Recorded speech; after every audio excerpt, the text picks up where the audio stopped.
We're going to play for the audience sake the clip that Brian mentioned about Walker Kessler, and I have a question, a follow-up question based on what Brian said. Go ahead, play the clip one more time. What you really need now is you need Walker Kessler to be a grand slam. You need him to be a lob roll threat that absolutely dunks the ball like crazy off Luka and Reeves lobs. You need him to be able to stretch the floor a little bit, which he's been working on. What they really need is a backline defender who can be a killer defender, like all defensive team candidate. The question is Walker Kessler going to be that player?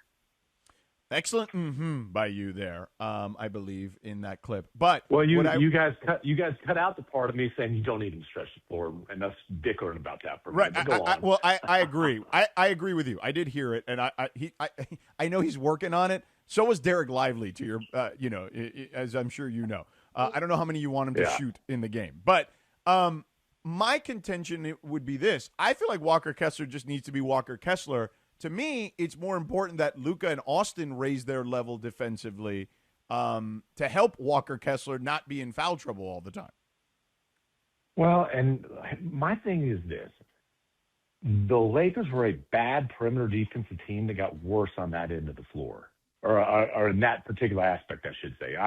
My point is they are counting like Walker Kessler's got the weight of the world on his shoulders defensively because there's going to be blow-by after blow-by. He very well might lead the league in blocks, a lead where Victor Wembanyama exists because there's going to be so many attacks on the rim. And to your point, there's concerns about foul trouble. He is an outstanding shot blocker.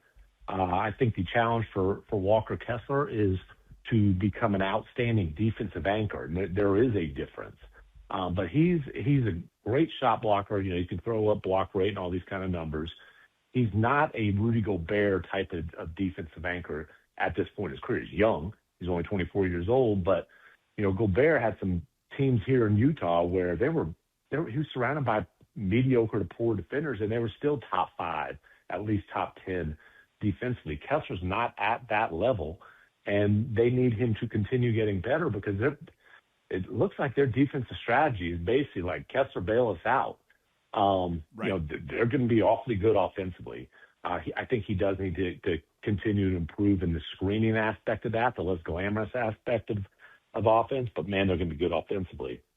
I just question, even with the addition of him, if they're going to be good enough defensively to be any kind of credible threat. We saw Hachimura went to the Clippers. To your point about defense, and look, I know financially it couldn't work. Bobby Marks kind of illustrated that because of the sign and trade they executed with Walker Kessler. It kind of put them in a difficult position. But I feel like they're still a player short, right? Like, and this is not a LeBron pun necessarily, like about like, oh, clearly they're going to be a player short. They're missing arguably the greatest player of all time. It just feels like even for the roster that they intend to build post LeBron, they are at least a player short, if not two. No, I completely agree, and that's going to be the challenge. They filled the most glaring void, the void that Luka identified as the most important. So they filled that. But when you have Luka, you need that rim protecting, rim running, pick and roll partner as a big man. Okay, check. You need that co-star creator who can also play off the ball. Check. And then you need length, athleticism, and shooting. And we got some concerns there. We got some real concerns there. And I'm not kidding when I say who's their best perimeter defender. It might be Bronny James, right? I mean, if you say Quentin Grimes is an okay defensive player. Like, he's not if Quentin Grimes' job is going to be, hey, you guard the other team's best player 1 through 4 every single night, that's far less than ideal. And so I agree with you. They're not a contender caliber roster right now. I'm not sure if the roster is better than it is last year. Having said that, obviously LeBron wasn't going to be part of the long term, so they at least, they got off LeBron in order to get guys who could be part of the long term. But this is a very incomplete roster. Hey, Tim, I wanted to ask you, just given all of your, following Luka and covering Luka for all this time, have you ever really seen it where an organization, obviously it's either Dallas or LA, where they're so kowtowing to everything he, I guess, wants or needs. And I wondered about the trade for Ayton for Jaden Hardy. I don't have a lot on Jaden Hardy. Perhaps you do, but I had read something where he was, and I'll put this in quotes, an understudy to Luka in Dallas. Oh, stop that. Tell me what you got. Stop it. Yeah. Listen, the Jaden Hardy thing was about getting off of DeAndre Ayton. Okay. And Jaden Hardy's a nice guy. You know, there will be times where he can score in bunches. But they did not trade for Jaden Hardy. They traded DeAndre Ayton. Right. So you know what I mean? They weren't putting Luka's band back together like, hey, I started with this kid when he was young and he was fresh out of the G League. No, okay. He's a clutch client, too, actually. Stop that. Yeah, I mean, listen. I'm not sure. Is he? He's bounced around to several agents. I'm not sure. Anyways, but no. He was for a while. This was not about. No. He was. He started off, and he's gone through a handful of agents. I'm not sure who represents him now. But no, this was not about. Let's go get Jaden Hardy. This is about where can we dump DeAndre Ayton. So just stop that. And look, the thing about Luka, it's been interesting. Luka early in his career basically was like, my job is to hoop, not to be GM. I don't want to be involved with the roster. That changed when the Mavericks screwed things up so badly, losing Jalen Brunson for nothing, and Luka's looking around going, what the hell do we have here? We just went to the West Finals, and we got a lot worse. I've got to start pushing. And I'll be honest with you, there was multiple times where Luka wasn't happy with my reporting. One time that he was not happy with my reporting was when I said that Luka Doncic is putting pressure on the front office to make upgrades, which is, again, right after the Brunson thing. And I was right, but he didn't like the perception that he was basically saying, looking around the locker room saying, get this guy out. We need to upgrade here, here, and here. But he's become progressively more involved in front office stuff. And look, the Mavericks bent over backwards to kiss his ass on many, many occasions, right until they stabbed him in the back, to be honest with you. But, he arrived to L.A., eyes wide open to the business of the NBA, and it's been a partnership with him in the front office. He's absolutely, like a lot of superstars around the league, working with the front office and being very impactful in terms of what he believes the priorities are. And so, again, that's why they were in a position of almost, I would say, desperation to get the Walker Kessler deal done, because if they don't do it now, that cap space is gone as soon as Austin Reeves signs the contract. It's use it or lose it.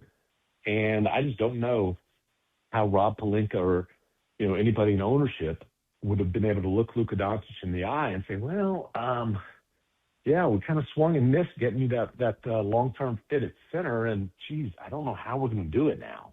So the Jazz were able to take advantage of that, leverage that, and get a package of picks that is significantly more impressive than the Clippers got for Kawhi Leonard or the Celtics got for Jaylen Brown.